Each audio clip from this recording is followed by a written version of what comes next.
Chapter 5. Arietti had not been asleep. She had been lying under her knitted coverlet, staring at the ceiling. It was an interesting ceiling. Pod had built Arietti's bedroom out of 2 cigar boxes, and on the ceiling, lovely painted ladies dressed in swirls of chiffon blew long trumpets against a background of blue sky. Below, there were feathery palm trees and small white houses set about a square. It was a glamorous scene, above all by candlelight. But tonight, Arietti had stared without seeing. The wood of a cigar box is thin, and Arietti, lying straight and still under the quilt, had heard the rise and fall of worried voices. She had heard her own name. She had heard Homily exclaim, "Nuts and berries, that's what they eat." And she had heard, after a while, the heartfelt cry of, "What shall we do?" So when Homily appeared beside her bed, she wrapped herself obediently in her quilt and, padding in her bare feet along the dusty passage, she joined her parents in the warmth of the kitchen. Crouched on her little stool, she sat, clasping her knees, shivering a little, and looking from one face to another. Homily came beside her, and, kneeling on the floor, she placed an arm around Arietti's skinny shoulders. "Arietti," she said gravely, "you know about upstairs?" "What about it?" asked Arietti. "You know there are 2 giants?" "Yes," said Arietti, "Great Aunt Sophie and Mrs. Driver." "That's right," said Homily, "and Crampfurl in the garden." She laid a roughened hand on Arietti's clasped ones. "You know about Uncle Hendreary?" Arietti thought a while. "He went abroad," she said. "Emigrated," corrected Homily, "to the other side of the world, with Aunt Loopy and all the children. To a badger's set, a hole in a bank under the hawthorn hedge. Now, why do you think he did this?" "Oh," said Arietti, her face alight, "to be out of doors, to lie in the sun, to run in the grass, to swing on twigs like the birds do, to suck honey." "Nonsense, Arietti," exclaimed Homily sharply. "That's a nasty habit. And your Uncle Hendreary's a rheumatic sort of man. He emigrated," she went on, stressing the word, "because he was seen." "Oh," said Arietti. "He was seen on the 23rd of April, 1892, by Rosa Pickhatchet on the drawing-room mantelpiece, of all places." She added suddenly in a wondering aside, "Oh," said Arietti. "I have never heard, nor no one has ever seen fit to tell why he went on the drawing-room mantelpiece in the first place. There's nothing on it, your father assures me, which cannot be seen from the floor or by standing sideways on the handle of the bureau and steadying yourself on the key. That's what your father does if he goes into the drawing-room." "They said it was a liver pill," put in Pod. "How do you mean?" asked Homily, startled. "A liver pill for Loopy." Pod spoke wearily. "Someone started a rumor," he went on, "that there were liver pills on the drawing-room mantelpiece." "Oh," said Homily, looking thoughtfully. "I'd never heard that. All the same," she exclaimed, "it was stupid and foolhardy, and there's no way down except by the bell pull. She dusted him, they say, with a feather duster, and he stood so still along a cupid that she might never have noticed him if he hadn't sneezed. This was new, you see, and he didn't know the she was new, you see, and didn't know the ornaments. We heard her screeching right here under the kitchen, and they could never get her to clean anything much after that wasn't chairs or tables, least of all the tiger skin rug." "I don't hardly never bother with the drawing room," said Pod. "Everything's got its place, and they see what goes. There might be a little something left on a table or down the side of a chair, but not without there's been company. And there's never is no company, not for the last 10 or 12 years. Sitting here in this chair, I can tell you by heart every blessed thing that's in that drawing room, working round from the cabinet by the window to the—" "There's a mint of things in that cabinet," interrupted Homily. "Some solid silver. A solid silver violin they got in there, strings and all, just right for our Arietti." "What's the good?" asked Pod, "of all things behind glass?" "Couldn't you break it?" suggested Arietti. "Just a corner, just a little tap, just a—" Her voice faltered as she saw the shocked amazement on her father's face. "Listen here, Arietti," began Homily angrily. And then she controlled herself and patted Arietti's clasped hands. "She don't know much about borrowing," she explained to Pod. "You can't blame her." She turned again to Arietti. "Borrowing's a skilled job, like an art like. Of all the families who've been in this house, there's only us left. And do you know for why? Because your father, Arietti, is the best borrower that there's ever been known in these parts. Since before your granddad's time. Even your Aunt Loopy admitted that much. When he was younger, I've seen your father walk the length of a laid dinner table after the gong was rung, taking a nut or sweet from every dish and down by a fold in the tablecloth as the first people came in at the door. He'd do it just for fun, wouldn't you, Pod? Pod smiled wanly. There weren't no sense in it, he said. Maybe, said Homily, but you did it. Who else would dare? I were younger then, said Pod. He sighed and turned to Arietti. You don't break things, lass. That's not the way to do it. That's not borrowing. We were rich then, said Homily. Oh, did we have some lovely things? You were only a tot, Arietti, so you wouldn't remember.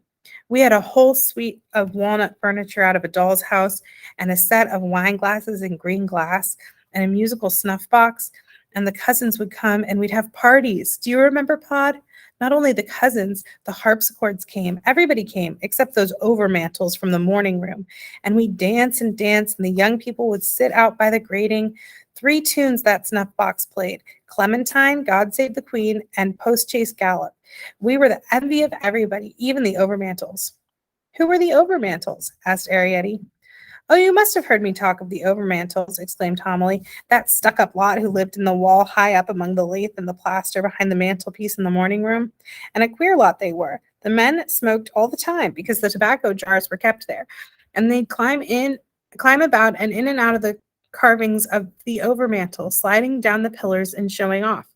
The women were a conceited lot, too, always admiring themselves in all those bits of overmantel looking glass. They never asked anyone up there, and I, for one, never wanted to go. I've no head for heights, and your father never liked the men. He's always lived steady, your father has, and not only the tobacco jars, but the whiskey decanters, too, were kept in the morning room, and they say those overmantel men would suck up the dregs in the glasses through those quill pipe cleaners they keep there on the mantel. I don't know whether that's true, but they do say that those overmantel men used to have a party every Tuesday after the bailiff had been to talk business in the morning room. Laid out, they'd be dead drunk, or so the story goes, on the green plush tablecloth, all among the tin boxes and the account books. Now, Homily, protested Pod, who did not like gossip. I never seen them. But you wouldn't put it past them, Pod. You said so yourself when I married you not to call on the overmantels. They lived so high, that's all. Well, they were a lazy lot, and that much you can't deny. They never had no kind of home life, kept themselves warm in winter by the heat of the morning room fire, and ate nothing but breakfast food. Breakfast, of course, was the only meal served in the morning room. What happened to them? Asked Arietti. Well, when the master died and she took to her bed, there was no more use for the morning room, so the overmantels had to go. What else could they do? No food, no fire.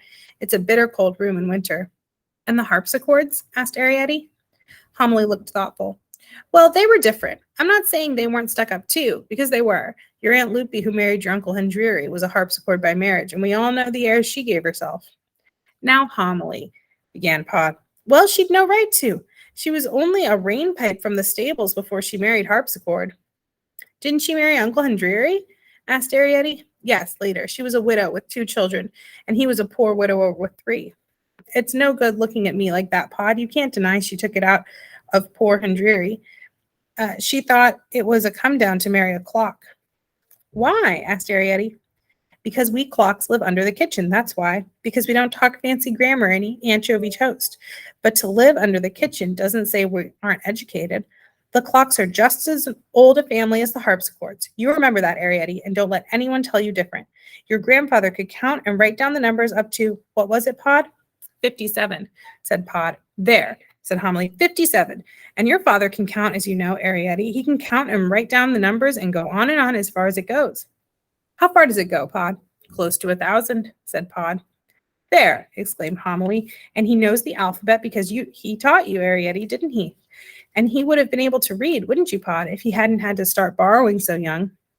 Your Uncle Hendreary and your father had to go out borrowing at 13. Your age, Arietti, think of it. But I should like, began Arietti. So he didn't have your advantage, went on Homily breathlessly. And just because the harpsichords lived in the drawing room, they moved there in 1837 to a hole in the wainscot just behind where the harpsichord used to stand, if ever there was one, which I doubt, and were really a family called the Linen Press or some such name and changed it to harpsichord. What did they live on? Asked Arietti. In the drawing room. Afternoon tea, said Homily. Nothing but afternoon tea. No wonder the children grew up so peaky. Of course, in the old days, it was better. Muffins and crumpets and such, and good rich cake and jams and jellies. And there was one old harpsichord who could remember salabub of an evening. But they had to do with borrowing in such a rush, poor things. On wet days, when the human beings sat all afternoon in the drawing room, the tea would be brought in and taken away again without a chance of the harpsichords getting near it.